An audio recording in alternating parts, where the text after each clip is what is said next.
Hello everyone, आज के class में हम लोग क्लास 10 विज्ञान का वीवीआई ऑब्जेक्टिव क्वेश्चन लेके आए हैं। ठीक है ना। आज के क्लास में हम लोग टॉप 25 ऑब्जेक्टिव क्वेश्चन करने वाले हैं। जो भी बच्चे 2026 में बोर्ड परीक्षा देने वाले हैं, यह क्लास उनके लिए बहुत ही इंपॉर्टेंट होने वाला है। ठीक है ना। तो आप लोग क्या कीजिएगा, पूरे क्लास को देखिएगा। आपको कौन सा क्वेश्चन आता है आप लोग कमेंट में ज़रूर बताइएगा। ठीक है ना। जब क्लास ख़त्म हो जाएगा, अगर आपको क्लास अच्छा लगेगा तो लाइक ज़रूर कीजिएगा। ठीक है ना। तो चलिए क्लास को स्टार्ट करते हैं और एक एक करके सभी क्वेश्चन को देखते हैं। ठीक है। चलिए, पहला क्वेश्चन क्या है, प्रकाश का परावर्तन किस नियम का पालन करता है। तो यहाँ पे जो आपका राइट आंसर होगा क्या, परावर्तन का नियम, यानी कि ऑप्शन नंबर सी आपका बिल्कुल सही हो जाएगा। ठीक है। चलिए अगले क्वेश्चन को देखते हैं। तो देखिए अगला क्वेश्चन आपका क्या कर रहा है यहाँ पे, मानव आँख में रेटिना पर कैसी छवि बनती है।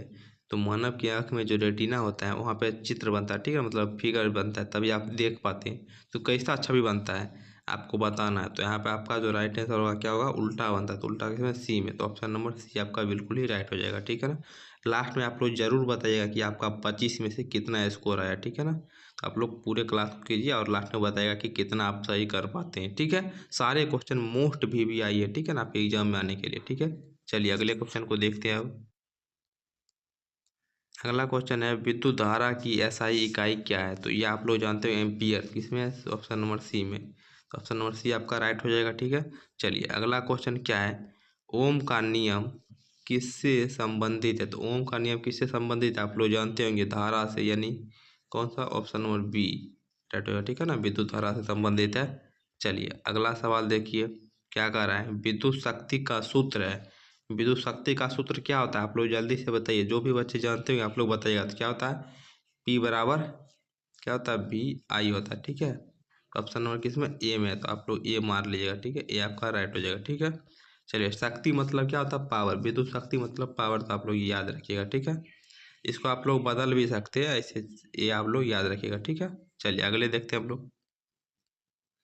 देखिए अगला क्वेश्चन क्या है, उत्तल लेंस का फोकस होता है। तो कैसा होता है उत्तल लेंस का फोकस, आप लोग जानते होंगे, धनात्मक होता है, यानी कि पॉजिटिव।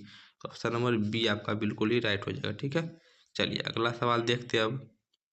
अगला सवाल क्या कर रहा है, प्रकाश के अपवर्तन का कारण है। क्या होता है प्रकाश के अपवर्तन का कारण, तो गति में परिवर्तन। ऑप्शन नंबर ए आपका बिल्कुल ही राइट हो जाएगा। ठीक है।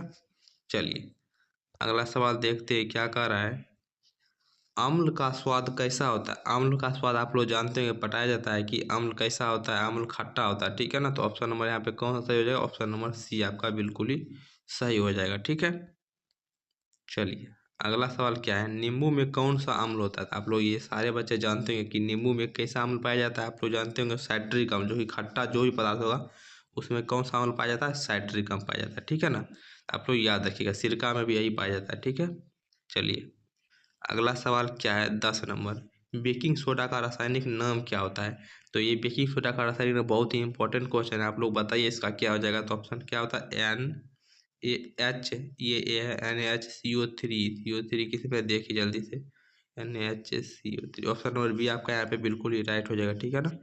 चलिए अगला सवाल देखते हैं अब। अगला सवाल क्या है, धातु की पहचान क्या है। धातु की पहचान क्या है, मतलब धातु का कोई गुण आपको यहाँ पे बताना है। तो कैसा होता है, तन्य होता है। धातु तन्य, यानी कि वो नमड़ सकता है। ठीक है, उसको पीट पीट के लंबा कर सकते हैं, यानी कि ऑप्शन नंबर सी आपका राइट हो जाएगा। ठीक है। चलिए अगला सवाल देखिए क्या कर रहा है, सबसे हल्की धातु कौन सी है।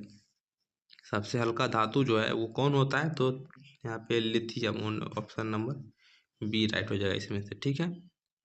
चलिए अगला सवाल क्या है, जंग लगना किसका उदाहरण है। जंग लगता है वह किसका उदाहरण है। ठीक है ना, कैसी अभिक्रिया का। तो यहाँ पे आपका कौन सा राइट हो जाएगा, ऑप्शन नंबर बी ऑक्सीकरण अभिक्रिया का है। ठीक है। आप लोग इसको याद रखिएगा। चलिए अगला सवाल देखते हैं, साबुन का स्वभाव कैसा होता है। तो पूछ रहा है यहाँ पे साबुन कैसा होता है, अम्लीय, क्षारीय या उदासीन, विषैला कैसा होता है। तो आप लोग जानते होंगे साबुन जो होता है वह क्षारीय होता है। ठीक है ना। यहाँ पे ऑप्शन नंबर बी आपका बिल्कुल ही राइट हो जाएगा। ठीक है। चलिए अगला सवाल क्या है, जल का रासायनिक सूत्र क्या है। ये सबसे आसान, ये देखिए टू जो है ना, ये टू नीचे में। ठीक है ना, ऊपर वाला को हटा दीजिए। तो जल का रासायनिक सूत्र क्या होता है, H2O होता है। ठीक है ना, आप लोग सारे बच्चे जानते होंगे। तो इसका आंसर आप लोग खुद कमेंट करके बताइएगा। ठीक है। चलिए अगला सवाल देखते हैं, इथेनॉल का सूत्र है। आप देखिए इथेनॉल, ऑल आ रहा है तो ओ एज अंतिम में हो। ठीक है ना। और उसके बाद इथ मतलब 2 कार्बन, ठीक है। तो आप लोग खोज लीजिए 2 कार्बन OH अंतिम में किस में है, तो वही आपका राइट आंसर हो जाएगा, ठीक है ना। तो इसका भी आप लोग बताइएगा, ऐसे हम बोल देते थे बी हो जाएगा, ठीक है ना। आप लोग 2 कार्बन देख रहे हैं, OH आ रहा है, तो आप लोग देख लीजिए, ठीक है ना। इस तरह से आप लोग नाम लिख देते हैं। आप लोग एक बात बताइएगा कि आपको जो भी चैप्टर में दिक्कत है आप लोग कमेंट करके बताइएगा कि सर इस चैप्टर में दिक्कत है, हम उस चैप्टर को अच्छी तरीके से पढ़ाने का प्रयास करेंगे, ठीक है। चलिए अगला देखिए क्या है, पाचन की प्रक्रिया कहाँ शुरू होती है। पाचन का जो प्रक्रिया है वो कहाँ से शुरू होता था, आप लोग जानते हो कि मुंह से ही शुरू हो जाता है, ठीक है ना। जहाँ पे लार उसको मिलता है, मुंह में ही लार पाया जाता है, वहीं से पाचन का प्रक्रिया शुरू हो जाता है, ठीक है।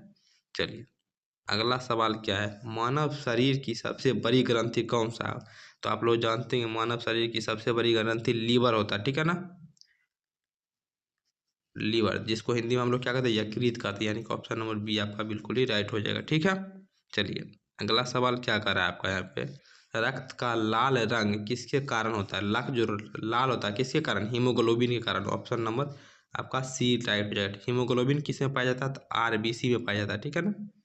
आरबीसी में हीमोग्लोबिन पाया जाता है, हीमोग्लोबिन सूत्र एच भी होता है, ठीक है ना। इसको भी याद रखिएगा, ठीक है। चलिए अगला सवाल देखिए, प्रकाश संश्लेषण में कौन सी गैस ली जाती है, मतलब प्रकाश संश्लेषण में कौन सी गैस का उपयोग किया जाता है, लिया जाता है, ठीक है। तो आप लोग मारिएगा ऑप्शन नंबर सी CO2, ठीक है। चलिए अगला सवाल देखते हैं अब। अगला सवाल क्या कर रहा है, पौधे में भोजन का परिवहन किससे होता है। तो पौधे में भोजन का पूछ रहा है, ठीक है ना। तो भोजन का परिवहन किससे होता है, फ्लोएम से। ऑप्शन नंबर बी याद रखिएगा।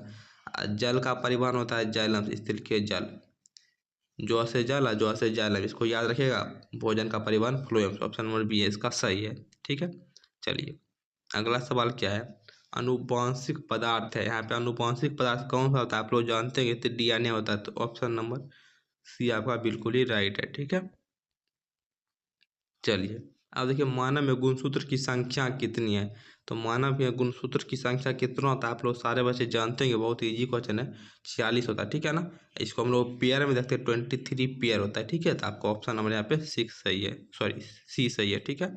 चलिए अगला सवाल देखते हैं क्या कर रहे हैं, जीवाश्म ईंधन कौन सा है। इसमें तो यहाँ पे जो ऑप्शन दिया गया इसमें से पूछ रहा है कि जीवाश्म ईंधन कौन सा है। तो आप लोग जानते हैं कोयला जो है वह एक प्रकार का जीवाश्म ईंधन है, ठीक है। चलिए अगला सवाल देखते हैं क्या है, ऊर्जा का ऐसा ही मात्रक है। तो एक क्वेश्चन आपके लिए 25 नंबर हम लोग छोड़ देते हैं, आप लोग इसका आंसर बताइएगा, नहीं आएगा तो हम अगले वीडियो में बता देंगे, ठीक है ना। तो आप लोग इसको जरूर से जरूर बताइएगा, ट्राई कीजिएगा कौन सा होगा।